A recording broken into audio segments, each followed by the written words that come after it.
Mardi Gras is a big one for Bacchus. It celebrates its 50th anniversary. It's now one of the biggest and most influential crews in Carnival. Tonight, Eric Paulson looks back at how the parade changed Mardi Gras.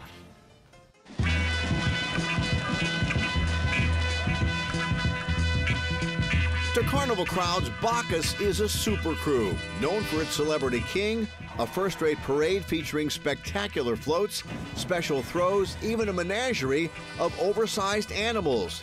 To experts, Bacchus is about rewriting Carnival history.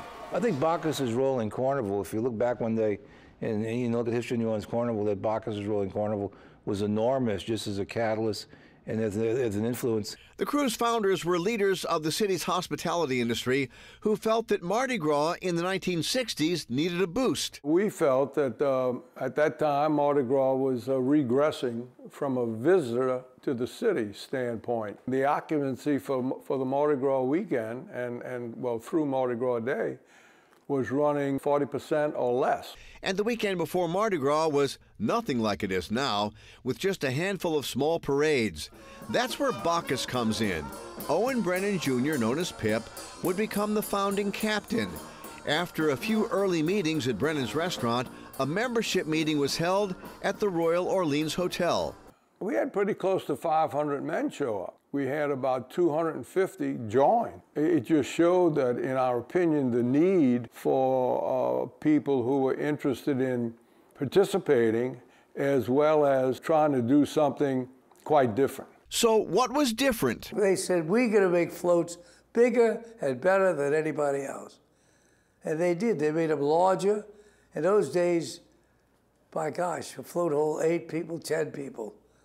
They made floats right off the bat, 25 and 30 people.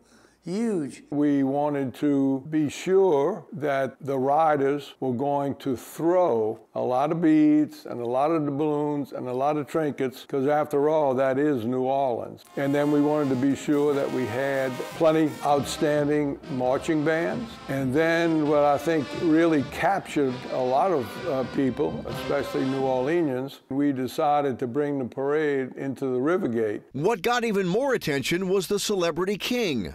We wanted to have a celebrity king that would bring a lot of international and national publicity to the city, mainly to the city and to the celebration. The first Bacchus was actor Danny Kaye, a close friend of Pip Brennan's Aunt Ella. We were in the stage of, goodness gracious, how do we get a...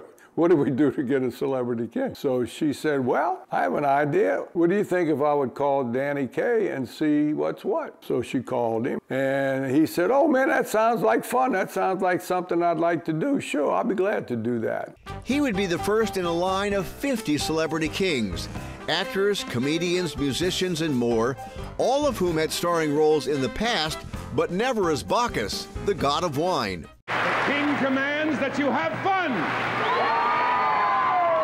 Pip Brennan has his favorites. Dom DeLuise, Perry Como, of course Charlton Heston and Kirk Douglas, Steve Guttenberg, Henry Winkler. Bob Hope told us, Bob Hope said, let me tell you, Pip, I've been just about everywhere in the world, and I have never seen anything like this. From the first year it rolled back in 1969 with the theme, The Best Things in Life, Bacchus was an instant hit. Every year for that first decade or so, when the parade schedule would come, no matter what all the other parades were doing, people would say, yeah, but what's Bacchus going to do? In the 1970s, Bacchus introduced the first of its signature floats, a towering figure of King Kong. Blaine Kern said it was so unique, it drew the attention of Walt Disney, who offered Kern a job. He fortunately said no, and Bacchus was better off for it. Within a few years, there was Queen Kong and Baby Kong, and that was just the beginning. The Bacchus horse, that was one of our favorite ones, still is. They had bobs up and down, coming down the street. And then a 100-foot-long alligator. I did the World's Fair. I did the mermaids at the gate. I had those giant alligators, just 20-foot-long heads and tails and legs. So what am I going to do with all that?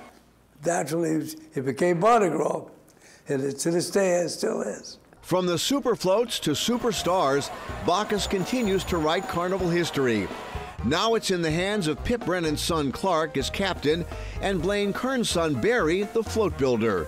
And the founder says they continue to build on a legacy of fun. All you have to do is look at the crowds and hear the comments. I think we played a big part in causing Mardi Gras weekend through Mardi Gras Day to become alive again. And in fact, not too long after we started, the press and the people started, I mean, it's Bacchus Sunday. You know, Bacchus Sunday. I mean, that's a pretty big compliment. And this is the place for exclusive coverage of the 50th anniversary Bacchus Parade. I'll be at the Montreal Convention Center as the parade rolls through, along with other members of our Eyewitness News team. And our coverage starts at 10 p.m. Sunday night.